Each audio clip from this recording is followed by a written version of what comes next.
Welcome. In this series of videos, I'd like to share with you some insights about the teachings of Advaita Vedanta. These presentations will introduce various topics in a sequence that follows the methodology used by most traditional teachers. These presentations will also show how Vedantic teachings are to be incorporated into your own process of spiritual growth. First of all, let's briefly define the word Vedanta. This Sanskrit word literally means the final part, or anta, of each of the four Vedas. The first part of the Vedas are dedicated mostly to prayers and rituals, whereas the last part is focused on the spiritual wisdom of the ancient rishis. The particular texts that form this last part are called Upanishads. So, Vedanta consists of the wisdom of the ancient rishis as found in the Upanishads and in other scriptures based on the Upanishads, like the Bhagavad Gita. From the standpoint of spiritual practice, Vedanta is understood to be moksha shastra, which means scriptural teachings that lead to liberation, moksha. Moksha literally means freedom, but not merely freedom from rebirth, as some people think. Moksha also means freedom from suffering, here and now. An enlightened or liberated person is one who's been completely freed from suffering through the teachings of Vedanta. Simply speaking, Vedanta is a solution to the problem of human suffering. But then, is it even possible to be completely free from suffering? Everyone experiences physical and emotional pain. Is moksha like an anesthetic that somehow numbs our bodies and deadens our emotions to eliminate any kind of pain? That wouldn't be desirable at all. In fact, pain calls our attention to problems that need our attention. It's kind of a warning system. In the absence of pain, serious physical and emotional problems could go unaddressed. But there's a difference between pain and suffering. When you feel pain, you also react or respond to that pain. When you have a splitting headache, you might think, when will this awful throbbing stop? Or when a loved one dies and you feel deep sadness and loss, you might respond to such painful feelings by thinking, how can I go on living without him? My life will never be the same. These anguished responses and tormented feelings are examples of suffering, the suffering that arises as a reaction to physical or emotional pain. To be clear, pain is a basic physical or emotional feeling, but suffering, on the other hand, is the distress or anguish that arises in response to pain. When we experience pain, however bad it might be, the feeling of suffering that accompanies it will make us feel even more miserable. For human beings, pain is inevitable. But fortunately, suffering can be avoided. It's possible to experience pain without suffering. That is, you can feel physical or emotional pain without all the distress or anguish that usually accompanies it. This isn't as improbable as it might seem. You yourself experience this when you watch a sad movie. Even though it's just a movie, the sadness you feel is real sadness, and your tears are real tears. But when you cry during a movie, you don't experience the distress or anguish of suffering. If a character tragically dies in a heartbreaking scene, you'll feel really sad. But you won't think, why did this have to happen to me? Why me? You don't suffer during the movie because nothing truly happens to you. You're absolutely okay in spite of the tragic death. In fact, You actually enjoy the sadness you feel during a movie. So, if you can enjoy movie theater sadness, do you think it might be possible to experience real-life sadness without any suffering? It might be possible, but only if physical and emotional pain doesn't truly affect you. And that is exactly what the ancient rishis discovered, that the truth or essence of who you are is utterly unaffected by pain. They used the word Atma to designate what is sometimes called the inner divinity, or your divine nature, or the presence of God within you. According to the rishis, Atma, your essential nature, is full, perfect, complete. It's the true inner source of happiness. However, this inner reality is usually well hidden. It's concealed or covered by a dark veil of ignorance. That inner reality then remains unknown, unrecognized, unrealized. But that inner reality is actually the truth of yourself, so how can you remain unknown? There's a problem here, a problem that we can call self-non-recognition. Self-non-recognition means the failure to know your true nature to be full, complete, and the source of happiness.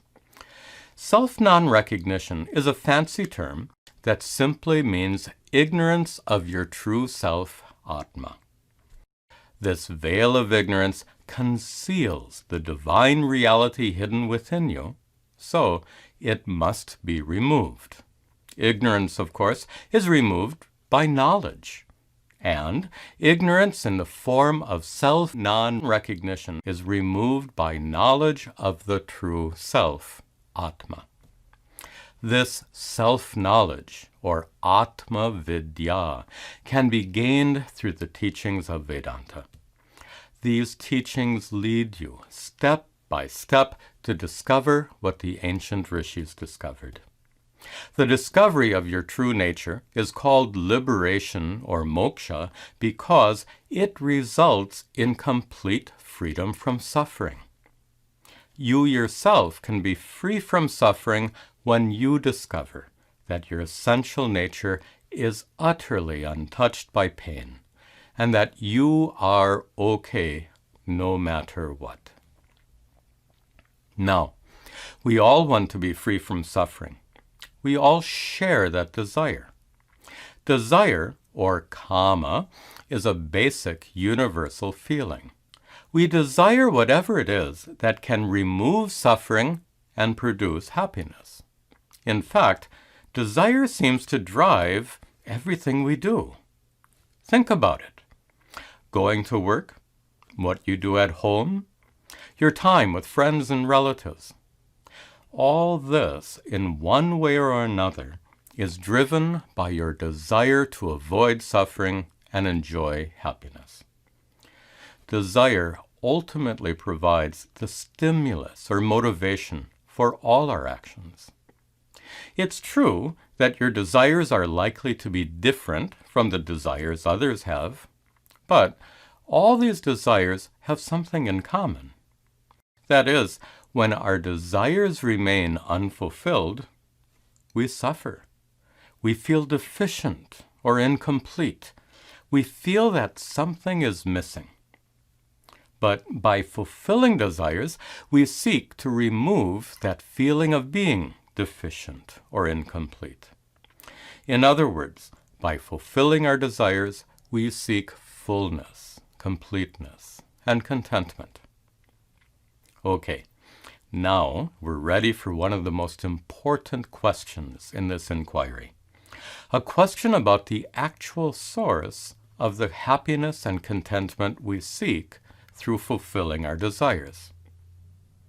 Is it true that the fulfillment of a desire itself produces happiness and contentment?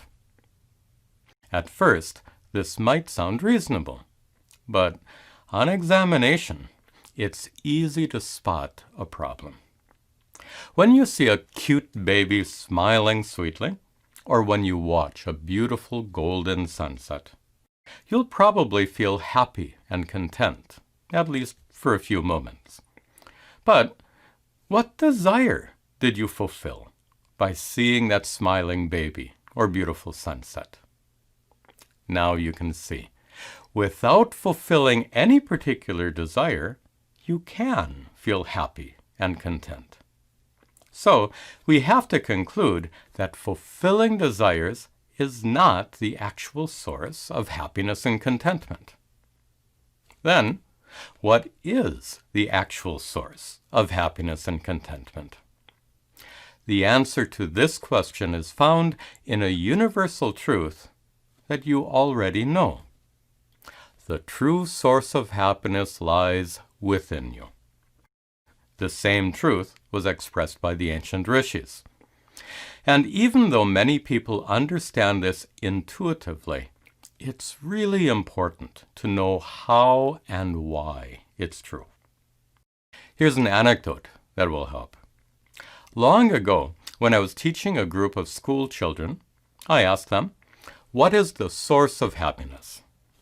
One boy replied, "Chocolate ice cream." "Okay," I said, "if a scoop of ice cream is the source of happiness, what would you say about 2 scoops? The boy said, "That would make me twice as happy." So I asked, "What about 3 scoops?" And he answered, "I'd be 3 times as happy." Then I said, "Suppose you ate the entire 5-gallon container of ice cream from which all those scoops were served." His eyes grew wide, and he said, "That would be totally awesome." Of course, he'd be totally sick before eating even a part of that. But if ice cream truly were the source of happiness, then he should indeed find it totally awesome. This little story shows us something we already know about eating ice cream. Happiness is not an ingredient in the ice cream, along with the milk, sugar, and chocolate. So, because any happiness you feel can't come from the ice cream, it can only come from within you. Here's a Vedantic explanation about how ice cream makes you feel happy. Eating it fulfills your desire for ice cream, but you continue to have many other desires that remain unfulfilled. You will still want a better job, a new car, a nice vacation, etc. And these unfulfilled desires usually make you feel deficient and incomplete, as we discussed before. But while you're enjoying the ice cream, those feelings of incompleteness are temporarily driven away by the pleasure of eating the ice cream. And in the absence of feelings of incompleteness, happiness naturally and spontaneously arises within you. Even though happiness is always present within, feelings of incompleteness obstruct your experience of it. Like when clouds cover the sun, it continues to shine, but you don't experience its warmth and brilliance. Then, when the clouds go away, you experience the sun fully. In the same way, the true source of happiness always shines within you, but it's often covered up, so to speak, by feelings of incompleteness. When a pleasurable experience dispels those feelings of incompleteness, the ever-present happiness within you shines forth. That means, contrary to what you might think, happiness is not something you get. Instead, it arises naturally and spontaneously when you get rid of something, when you get rid of your feelings of incompleteness and the desires associated with them. Even though many people intuitively understand that the true source of happiness is within, their day-to-day behavior doesn't seem to reflect this understanding at all. For example, how many hours a day do you spend seeking happiness at its true source within? And how much time do you spend seeking happiness outside of yourself, even though you know the true source of happiness is within? Obviously, there's some confusion here. We've already discussed the cause for this confusion, which is the veil of ignorance that conceals your true divine nature. This ignorance prevents you from recognizing your innate fullness and completeness. And that's why we call it self-non-recognition. As a result of this self-non-recognition, you'll naturally feel deficient and incomplete. And when you feel deficient and incomplete, you'll certainly be driven by desire to seek out those things and experiences that can make you feel less deficient and more complete. Simply put, you seek happiness and contentment. The problem is, as long as you're driven to seek out happiness and contentment outside of yourself, your search will go on endlessly. You'll never find lasting happiness and contentment because you're actually looking in the wrong place. Self-non-recognition leads to a life of endless seeking. This search is punctuated by moments of happiness, no doubt, but it never culminates in finding perfect peace and uninterrupted contentment. There's a delightful story that's often used to illustrate the problem of self-non-recognition.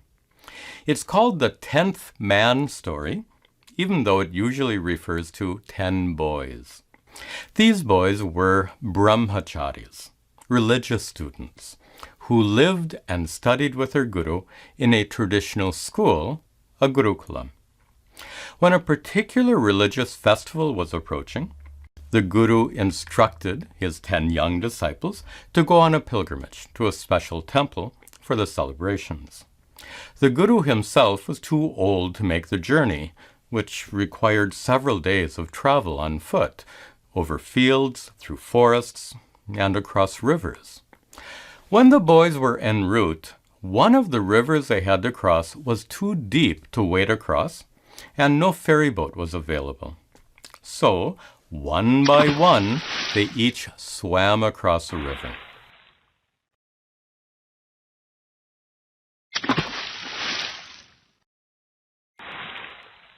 Then, they wanted to be sure that everyone got across safely, so one of the boys counted the others. Looking around, he counted 1, 2, 3, 4, 5, 6, 7, 8, 9, but he neglected to count himself. He said, "Where's the 10th boy?" Another boy thought there was a mistake in that tally, so he counted 1, 2, 3, 4, 5, 6, 7, 8, 9. He also neglected to count himself. Eventually, each of the boys counted the others, and each neglected to count himself. They were soon stricken with fear, thinking that one of their classmates had gone missing. Then they began to run about frantically, looking for the missing boy. They looked upstream and downstream, in the fields and forests on both sides of the river. But they couldn't find their missing classmate. Before we continue with this story, you can see how nicely it illustrates the problem of self-non-recognition. Each of the boys failed to count himself, and as a result, each of them was actually searching for himself. In a similar way, we fail to recognize our own true natures as being full and complete. We fail to recognize the true source of happiness present within. And as a result, we end up searching for happiness outside of ourselves, looking for the happiness that actually lies within.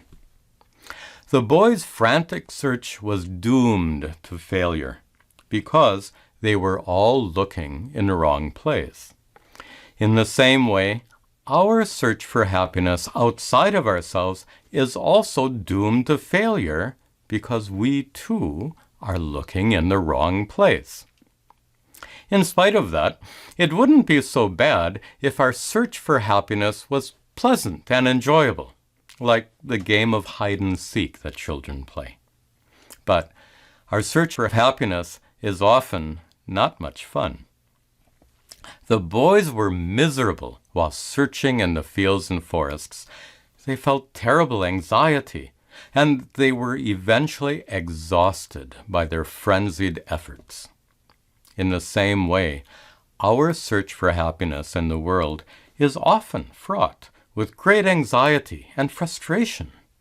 We face a variety of obstacles.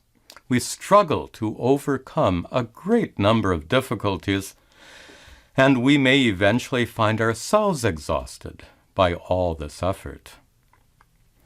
Let's return to the story. After several hours of panic-stricken searching, the boys gathered together and started to weep.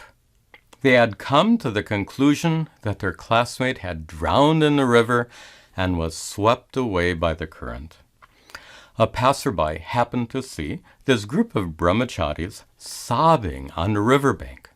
He asked what had happened, and as they narrated their tragic story, he could easily see that all 10 boys were standing there.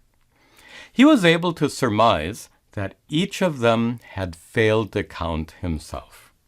So he told the boys that their classmate was indeed alive, and that he was standing amongst them right now. Each of the boys looked around for their missing classmate and were deeply disappointed not to find him. They wondered if the passerby was playing a cruel joke on them.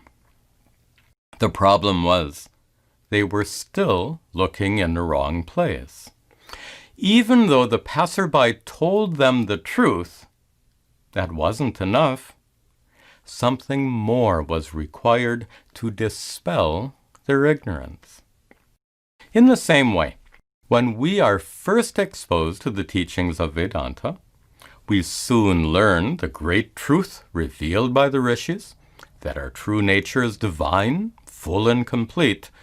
Yet, like the 10 boys, we too don't really get it at first. Even though we understand the words of the rishis, it's not enough. Something more is required. What's missing? The last part of the story will make it clear. One of the boys said, "How could our missing classmate be here right now?" The passerby took him aside and asked him to count once again. The boy counted 1, 2, 3, 4, 5, 6, 7, 8, 9. And then the passerby said, "You counted 9, but you didn't count yourself. You are the 10th. Then the boys immediately realized that each of them had failed to count himself. And they were immensely relieved to know that no one had actually drowned. This story not only illustrates the problem of self-non-recognition, it also demonstrates a basic principle of teaching, a principle based on the difference between telling and showing. Merely telling students about something is not enough. Students must be shown. They must be led to personally discover what the teacher wants them to understand. Therefore, the methodology used in teaching is just as important as the material being taught. Without an effective teaching methodology, students will never understand. And this is most certainly true of Vedanta. What makes Vedanta unique is not what it teaches, but rather how it teaches. Other spiritual traditions also profess that your true nature is divine, full and complete. But what distinguishes Vedanta is its powerful and meticulous teaching methodology. At the heart of this methodology is a practice called Atma Vichara, or self-inquiry. So Vedanta doesn't merely tell you that your true nature is full and complete. Instead, it uses its unique methods to lead you step by step by means of an inward-turned process of self-inquiry, Atma Vichara, which culminates in the discovery of what the ancient rishis discovered. Discovery of your innate fullness and completeness, which is the true source of happiness. That very process of self-inquiry will form the basis for our next discussion. Om Sarve Bhavantu Sukhinah Sarve Santu Niramayaha Sarve Bhadrani Pashyantu Ma Kaschid Dukkha Bhag Bhavet Asato Ma Satgamaya Tamaso Ma Jyotirgamaya Mrityorma Amritangamaya Om Shanti Shanti Shanti.